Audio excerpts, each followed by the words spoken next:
It's 3 a.m. You're still up.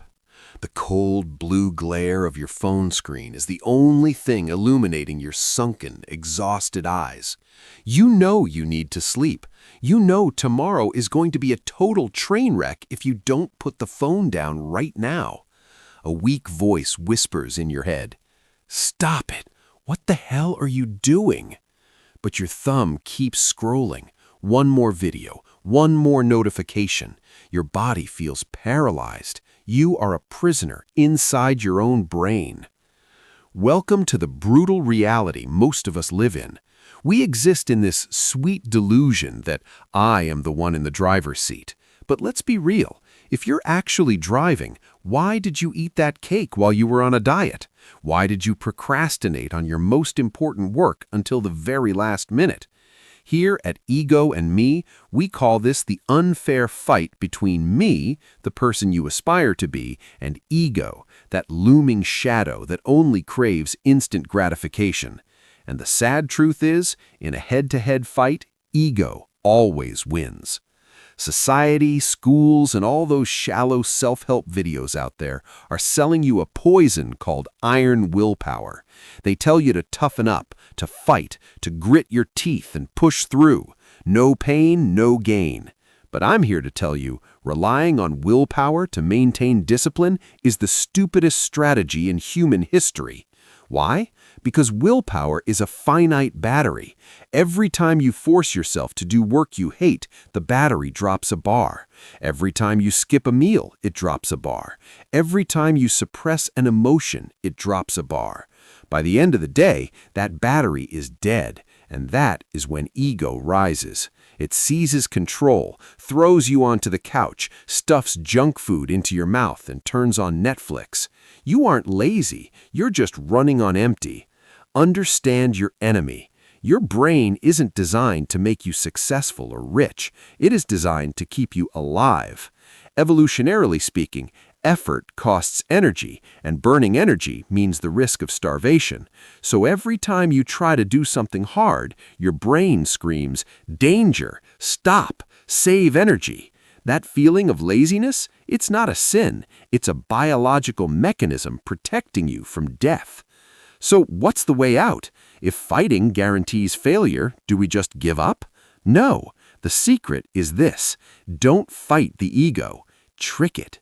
You don't need to be a stoic warrior enduring pain. You need to become a smart architect, a master con artist inside your own mind. Today, I'm going to give you the blueprint to hack this operating system. Stop beating yourself up over yesterday's laziness. Before we try to fix the car, we need to pop the hood and take a look at the engine inside. Have you ever asked yourself, why does lying around scrolling TikTok feel so right? Why is it so comforting?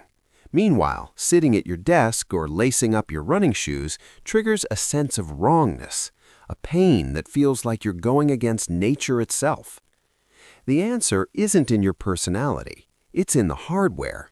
You are operating an ancient biological machine in a modern world, and this machine, your brain, has a fatal design flaw. Let's dissect it right now. Neuroscience tells us the brain isn't a single unit. It's a house with two tenants, and they hate each other's guts. Upstairs, right behind your forehead, is the prefrontal cortex. This is me. This is the CEO. Logical, visionary, the one who wants the six-pack abs and the $1 million bank account. But in the dark basement, we have the limbic system, the reptilian brain. This is ego. It doesn't speak human language. It only cares about three things: eating, sleeping, and safety. It's a giant, stubborn toddler, and it holds the keys to your energy vault. Here's the problem. The CEO is weak and tires easily. The ego, it's strong, and it runs 24/7. This fight is rigged from the start. Why is the ego so strong? Because it was forged over millions of years of evolution. Let's rewind 50,000 years. You are a caveman. In that world, food is scarce. A single meal is the difference between life and death. Hunting a beast means burning thousands of precious calories. So your ancestral brain developed the ultimate survival mechanism, energy conservation. It is programmed to stop you from doing anything not immediately necessary for survival. Run without a lion chasing you? The brain says, stop wasting calories. Think too hard? Stop wasting glucose. Laziness throughout history was a smart survival tactic. The hustlers died of starvation. Only the lazy ones survived to pass their genes to you. But here is the tragedy. We are bringing that caveman brain into a modern world. We aren't starving. We have infinite energy. But the software in your head hasn't been updated. Every time you try to sit down and write a book or do a HIIT workout, the limbic system thinks you're wasting calories in the middle of a freezing winter. It panics. It triggers fight or flight. You feel your heart race, your chest tighten, a sense of unease. You think that's laziness? No, that is biological fear. Your body is pumping cortisol, the stress hormone, to stop you from doing that dangerous activity. Procrastination is actually a pain relief mechanism. When you decide to do it tomorrow and open your phone, your brain sighs of relief because the danger is gone. It rewards you with a hit of dopamine, and the addiction loop begins. Let's go deeper into the second invisible barrier, homeostasis. Your body is a closed system that loves stability. Your temperature stays at 98.6 degrees, your heart rate stays steady, and more importantly, your identity needs stability too. Homeostasis is like a thermostat. If you usually wake up at 10 a.m., that is your set temperature. When you try to wake up at 5 a.m., you're messing with the settings. Immediately, the thermostat kicks in to pull you back. It will give you a headache. It will make you irritable. It will whisper the sweetest excuses into your ear. Just 5 more minutes. You worked late last night. That's not you thinking. That is the thermostat trying to restore order. Discipline by nature is a disturbance, and nature hates disturbance. And the final enemy in this trio of destruction, dopamine, the currency of the brain. The brain calculates everything based on ROI, effort spent versus dopamine earned. In the old world, dopamine was expensive. You had to hunt a deer to get it. But in the modern world, it's cheap and free. A like on Instagram, dopamine. Fried chicken, dopamine. When you set a goal to read for 30 minutes, the ego does a quick math problem. Option A, read. Hard work, eye strain. Reward comes in 5 years. Low dopamine. Option B, scroll social media. 0 effort. Instant fun. High dopamine. To a machine programmed for efficiency, option B is the smartest choice. If you choose A, you're fighting your own algorithm. So, should we despair? If biology, evolution, and chemistry are all against us, is discipline impossible? No. Understanding this mechanism is the key to breaking out of prison.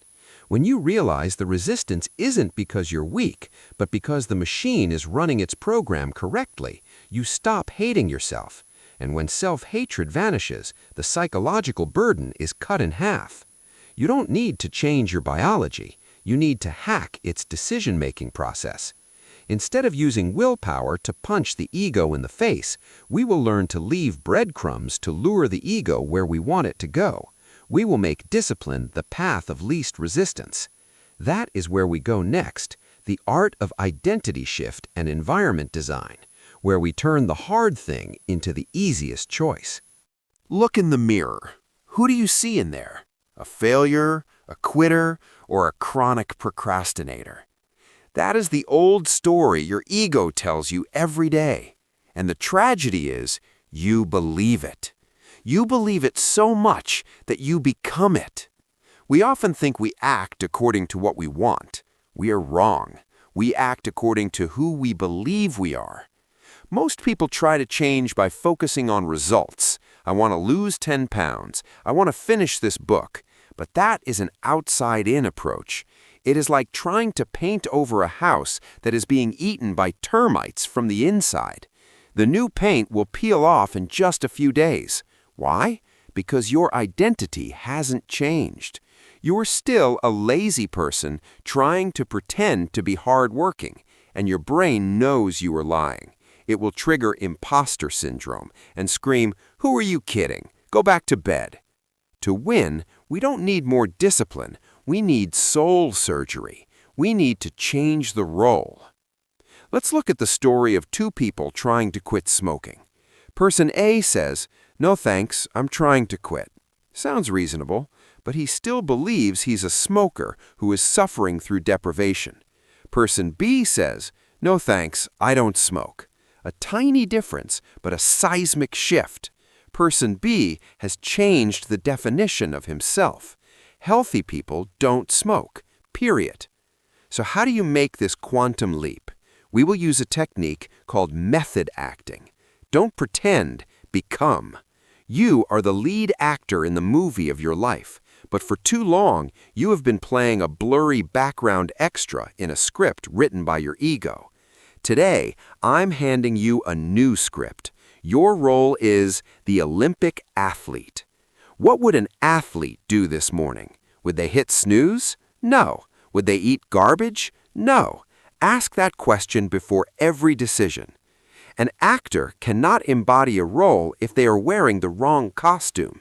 Science calls this enclothed cognition. What you wear controls your brain. Want to work?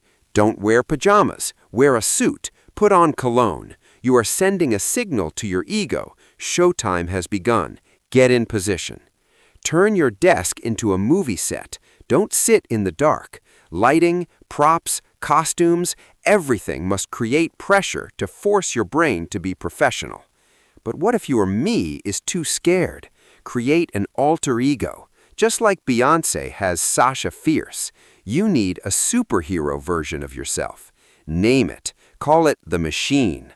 When the alarm rings, you want to sleep, but the machine doesn't know what sleep is. Put on your glasses to flip the switch.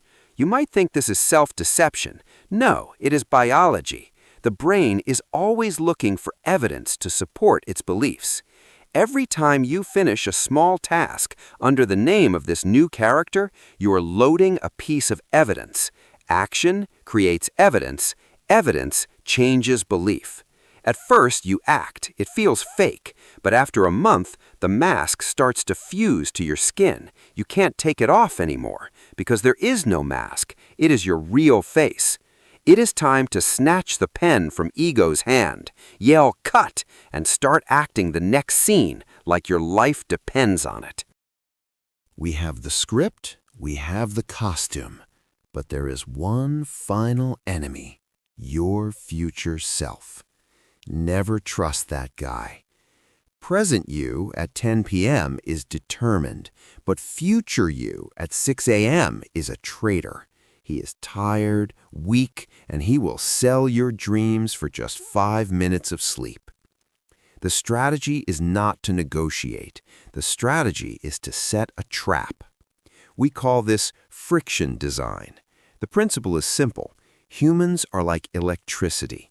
We follow the path of least resistance. Why do you scroll? Because friction is zero. Why don't you read? Because friction is too high. Your job is to reverse the flow. Apply the 20-second rule. Want to quit the morning phone addiction? Don't leave it by the bed. Charge it in the kitchen or lock it in a box. Make retrieving the phone so difficult that your ego says, "Ugh, too much work. I'll just work instead." You see, we are using laziness to defeat laziness. It is the aikido of the mind. Conversely, roll out the red carpet for good habits. Put your running shoes right in the doorway. Arrange it so you literally have to trip over them to go to the bathroom. You have no other choice. When starting becomes effortless, the brain has no reason to trigger fear. But sometimes physical friction isn't enough. You need forcing functions. Remember Ulysses. He knew the sirens would tempt him, so he tied himself to the mast. That is the pinnacle of discipline, removing your own choice while you are still sane. Delete the app, cut the cord, burn the boats. Don't leave a retreat path for your weak self. We think freedom is doing whatever we want. Wrong. That is slavery to emotion. Real freedom comes from systems. Only when you build an iron cage around your monsters are you truly safe to create. Don't try to be a saint. Be a smart architect. There is no magic in this journey, just a cold understanding of the biological machine. Don't fix yourself. Fix the cage that holds you. He doesn't die. It just needs to be tamed to walk beside you forward. You will fail. Absolutely. You'll miss a workout. You'll eat a cake while dieting. It's not a curse. It's statistical probability. The only difference between an amateur and a professional lies in how they react immediately after that moment. Amateurs fall into the trap of all or nothing thinking. They think, oh no, it's all ruined. I've already eaten one cake, so I might as well eat the whole box. I'll try again tomorrow. Science calls this the ignore it effect. And so a small crack turns into a black hole that swallows a month's worth of effort. At Ego and Me, we have a supreme law, the law of recovery. The problem isn't that you fall. The problem is the delay before you get back up. Don't punish your ego when it makes a mistake. Self-reproach is a trap. When you curse yourself, your brain gets stressed, and to relieve that stress, it craves dopamine. The result? You fall back into bad habits to comfort yourself. It's a vicious cycle. Change your attitude. Treat yourself like a merciful father or a calm coach. Okay, I just slipped. It's all right. That's just data. I'll get back right now. Discipline isn't perfection. Discipline is the ability to reroute your GPS. When you drive the wrong way, Google Maps doesn't yell at you. It just coldly says, rerouting. Do the same with your life. Apply the never miss twice rule. Miss one day? Acceptable. Miss 2 days in a row? That's the beginning of a new identity, the quitter. Don't let the chain break more than 2 links. This game isn't for weak perfectionists. It's for warriors who know they're not perfect, but are tenacious. You just fell? Good. Don't lie there whining anymore. Brush off the dust, stand up, and keep going.